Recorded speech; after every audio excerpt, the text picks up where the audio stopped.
Well,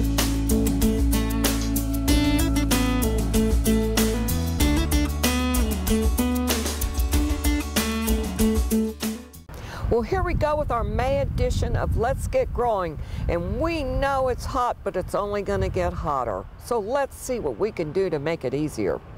When the night temperatures get about 70 degrees in May, then you can start planting your caladiums and your elephant ears. And you know, in this area, elephant ears may come back every year for you, if put in the right location. And plant these ground covers as soon as the hot weather starts. Continue to plant your warm season turf grasses. And you can finish planting all these vegetables this time of the month. Plant your perennial herbs, either containers or in the ground, but now's the time to get those herbs out. And remember that even creeping thyme can make a grand evergreen ground cover. You can also plant hardy varieties of palms from now until August. You can plant this long list of tropical colors at this time of year. And right after the forsythia and the hawthorn quit blooming, they can be pruned. Prune your climbing roses after the roses have faded. You can snip off the dead yellow foliage on your spring blooming perennials and the stalks on your irises, but remember that foliage has to die on the bulb to return the nutrients to the bulb so that they can flower the next season. Remember, we're going to hold off as much as we can on pruning our live oaks or any of our oaks between February 15th and June 30th. But if we're going to prune, we're going to paint the cuts on our oak trees. Check your roses and your ornamentals and vegetables for aphids this time of year. First step is wash them off, and then you can treat with diatomaceous earth or insecticidal soap. And remember, continue your homeowner's fruit and nut spray schedule. It's important so that we can keep those borers down.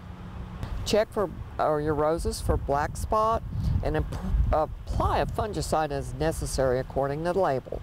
Watch for bagworms on your junipers and your conifers and treat as needed. A lot of times it's much easier just to hand pick. Inspect your crepe myrtles, hollies, and euonymus for scale, and make sure that you're treating and use a superior horticultural oil. Check your ornamentals and your flowers for spider mites, because as it gets hot, they just really get to procreating and you'll have them everywhere. So look on the underside of the leaf, look for webbing, and then wash first. And you can even just mist underneath the leaves every day, twice a day, 7 to 14 days, and you can get rid of red spiders. Otherwise, diatomaceous earth works fantastic. Continue the regular mowing of your warm season grass at least every 5 to 7 days. You know, before code enforcement comes out and writes you a ticket. Mow Bermuda maintained at 1 1/4 to 1 1/2 inches, and St. Augustine at 2 1/2 in full sun, and 3 to 3 1/2 inches in light shade. Check for chinch bugs on your St. Augustine lawns May to September. Also watch for gray leaf spot and fungal diseases at this time of year. Mulch your planting beds to conserve moisture and keep weeds down and cool the soil. Please be attentive to the water needs of all your plantings, but particularly those new plantings.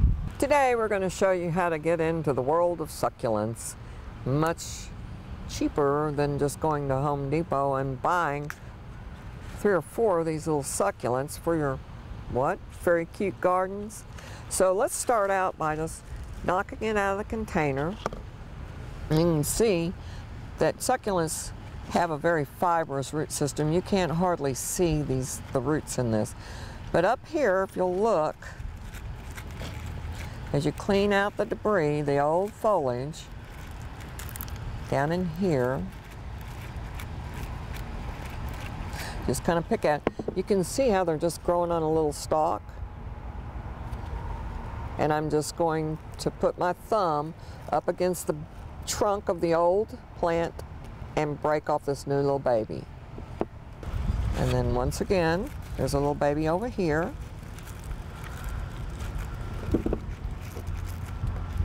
The closer they are to the soil layer, the more likely they are to have roots. And you can see there's just a little tiny baby right there. So I'm going to put a little bit of soil in the bottom. Remember, I've knocked some soil off this root ball, but I wanted to do that on purpose so that deeper in the container.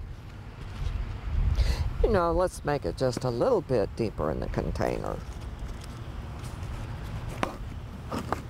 Because what I'm going to do, oh look, there's the original soil plug from when this was just a little cutting. You can see it in the middle. So I've knocked a bunch of soil off the bottom.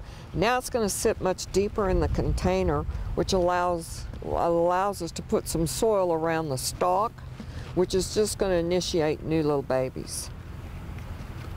So succulents, unlike some other plant material, can be planted deeper. So there's one. Now, these are actually some decorative containers, and if you'll look on the inside, they're glazed. So they're not going to breathe as much as just plain terracotta would, but these can also be decorated, and you can pick these up at any craft store, and then you can have the kiddos paint them or stick little stickers on them, and then, you know, just shellac over them, paint over them with a clear paint, and then you've got a ready to go container that the kids have made. So we put a little bit of soil in.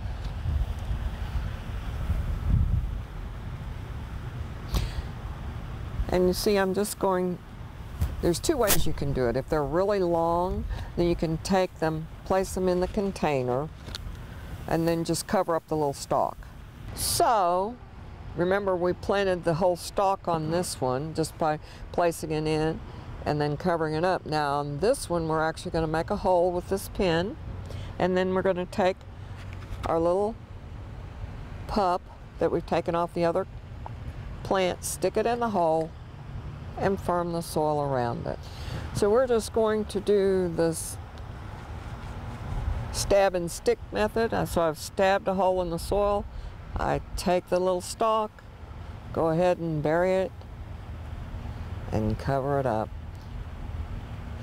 Kind of put it to the middle of the container so you have a nice full round container. We'll do it here once again. Make sure you clean any debris and firm the soil around it. You can always take them and just kind of settle.